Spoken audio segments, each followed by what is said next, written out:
Assalamualaikum. My name is Jamila Shida. My meeting number is 273C18. I will start first to present the new update on the economy, political, legal, and technology environment of this country and its impact on the international trade. First and foremost, the economy environment. Turkey's economic problems have been getting worse over the past few years because of the COVID-19 pandemic. Turkey is now the 19th biggest economy with a population of over 83 million. Turkey's economy is one of a free market economy. According to Ministry of Finance data, agriculture, industry, and the provision of goods and services are the three main pillars of the Turkish economy. The industrial and service sectors of Turkey drive the country's economy, which is mostly free of government intervention. However, the Turkish economy is mostly based on industry, with a contribution of 6%, 20.7% of GDP comes from manufacturing and service account for 56.4% of the total. So, there is evidence that the Turkish economy carries a global market and a strong target for foreign investment. Next, we move to the next part of political environment. United Kingdom's government signed a free trade agreement with the Turkish government to keep things the same for businesses that had been trading under the EU-Turkey Customs Union in December 2020. Then, the latest issues of war between Russia and Ukraine have given some impact on Turkey. In general, Russia is one country that has a good relationship with Turkey, especially in the economy and politics, which is Russia provides 50% of Turkey's gas oil needs, but the Turkey was condemned by a majority of the United Nations because the country refused to join NATO in imposing sanctions on Russia. On the other hand, Turkey seeks an alliance with Ukraine and signed a military agreement. Both countries also signed a free trade agreement and a joint manufacturing agreement on February 3. So, the agreement between the two countries can help to raise a good relation, especially in their business of trade. Then, the legal environment. Generally, the legal system of Turkey and continental Europe are quite comparable to one another in many ways, and the Turkish legal system is no exception, with the exception of a few very specialized industries such as education, the media, and the aviation industry. Investors from other countries are free to choose the legal system and to have jurisdiction over their content in the courts. In addition, the majority of foreign investment that are required to have a permanent legal presence in Turkey are processed through companies that are based in Turkey. So, the international investor always choose to organize their business as either limited liability companies (LLC) or joint stock companies (JSC). Last but not least, the technology environment. A significant advance were made in the sphere of technology in Turkey in the year 2020, including the release of a revolutionary communication satellite and the establishment of the first unicorn company in Turkey's history. The new coronavirus pandemic has triggered a digital revolution. It is because the pandemic has caused individuals to remain at home from work and school. While Turkey was engaged in the production and export of technology, legislation was also enacted to protect personal data, particularly with regard to the major social media platform. During the course of the year, a greater proportion of the country's total export were comprised of high-tech items. For other developing countries, Turkey can be an example of green industrialization while concentrating on efficiency and collaboration with other nations. On the other hand, the United Nations member states could provide employment opportunities for their population if they committed only 2.5% of their GDP to environmentally friendly initiatives. From this view, Turkey's collaboration with other countries can help each other step forward in the technology industry. There are 9 ways how Turkey government influence on international trade. The first one is sign the agreement with World Trade Organization (WTO). Through that agreements, all goods and services involving import and export will be in accordance with anti-dumping and anti-subsidy regulation, operate in accordance with WTO agreements.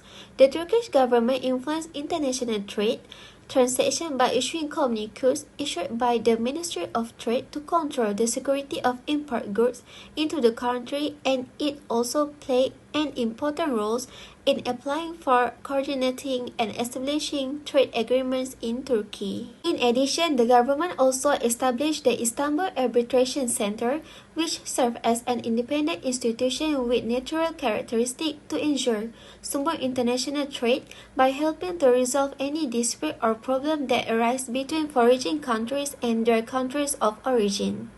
Besides that, the Turkey government intervenes in international trade either for goods or service. Clearly, the government monopolizes certain service sectors as a result of public monopolies over railways, lotteries, electricity, highway, and postal institutions too.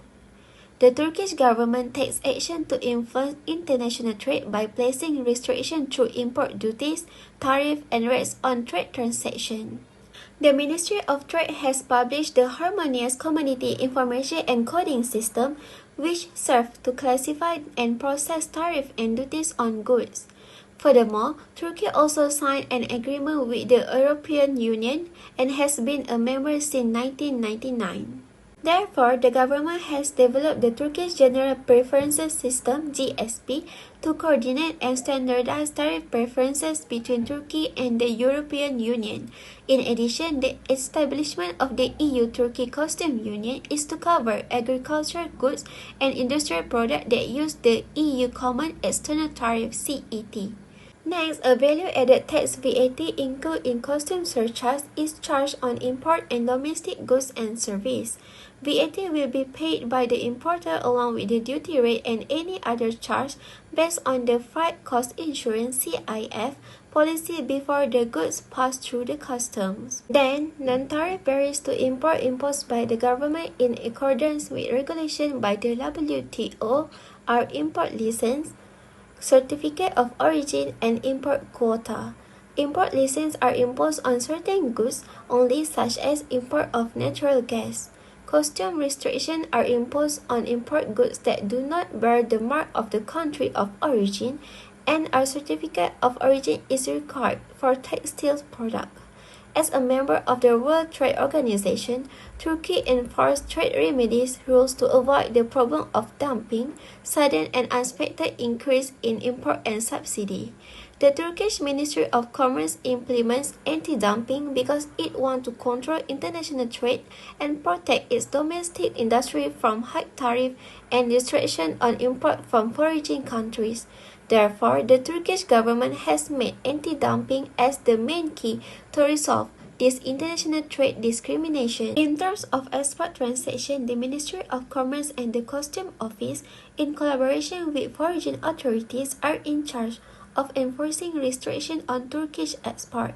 When exporting goods from Turkey, the two most important documents to have are a certificate of origin and a customs declaration. Furthermore, exporter must register as a member of Exporter Association.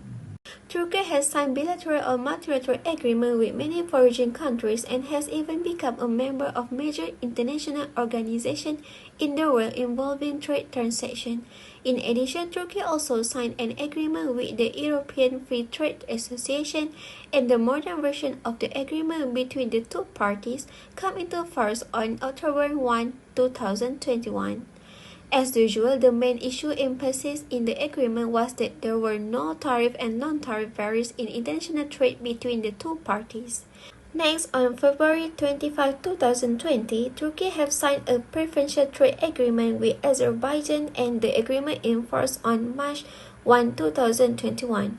The provisions touched in the agreement are the abolition of all tariff and duty quota for 15 product change between Turkey and Azerbaijan by only imposing basic customs tax rate, annual quota and discount rate. After that, the latest bilateral agreement is between Turkey and Ukraine, signed on February 3, 2022. The agreement will benefit both countries where it can add more new jobs, increase export, generate added value, and pay taxes.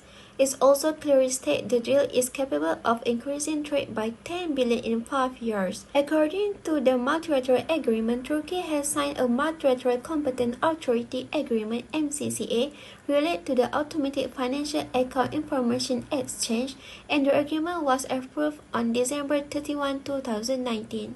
The essence of the agreement states that all countries agree to share financial information about their population collected automatically through financial institutions on an annual basis. The exchange of such financial information involves Turkey with the member states of the European Union, where there is an automatic exchange of tax information between the following countries. Furthermore, Turkey has also signed a Memorandum of Understanding on the establishment of the Istanbul OECD Center on May 31, 2018. The Organization for Economic Cooperation and Development (OECD) is an organization established in cooperation between governments with the aim of enhancing policy development that can contribute to the social and economic welfare of all the world population. Assalamualaikum. My name is Muhammad Usaini bin Basri and my matrix number is 273666, and I'll be talking about the new Turkish foreign policy. Throughout the decade, Turkey's foreign policy has shifted dramatically. Relations with neighboring countries and other countries in Africa, the Middle East, and Asia have improved, notwithstanding the importance of its connections with the West. Turkey's political and economic ambitions are reflected in its new foreign policy. After the establishment of the Republic in the 1920s, Turkey's foreign policies were centered on security concerns. Turkey, on the other hand, became far more open to substantial structural reforms in its foreign policy framework following the Cold War. In the 1980s, Turkey's new government, led by Turgut Özal, began to prioritize economic interests in its foreign policy decisions.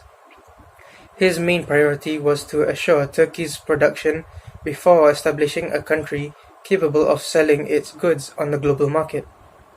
Turkey has begun to pursue a more independent and multifaceted foreign policy, focusing more on bilateral partnerships in order to be a more effective state in its region.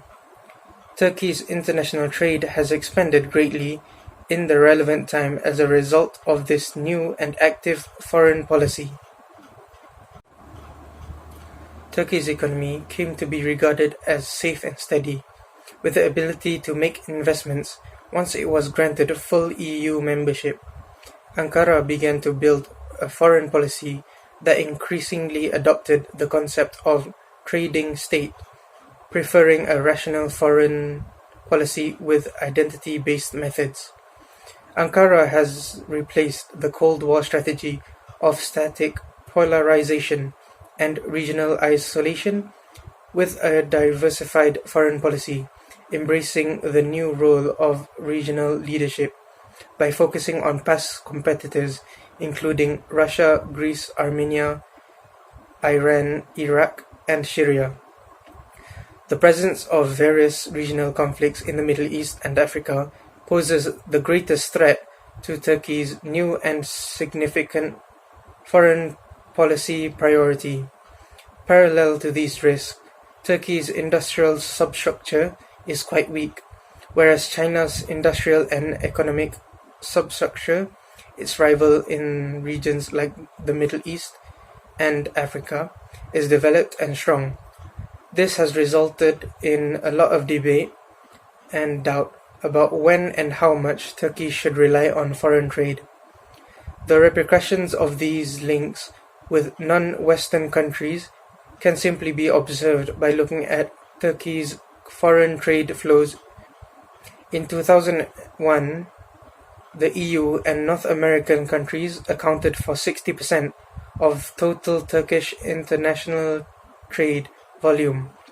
By 2012, that figure has dropped to 44%. Similarly, trade between countries in the Organization for Economic Cooperation and Development, the OECD, fell from 66% to 46%. The proportion of Asian, Near and Middle Eastern countries, members of the Black Sea Economic Cooperation, and members of the Organization of Islamic Conference, on the other hand, has expanded significantly. Annual trade volume has increased by 20 to 30%, and in some nations it has increased by as much as 50%.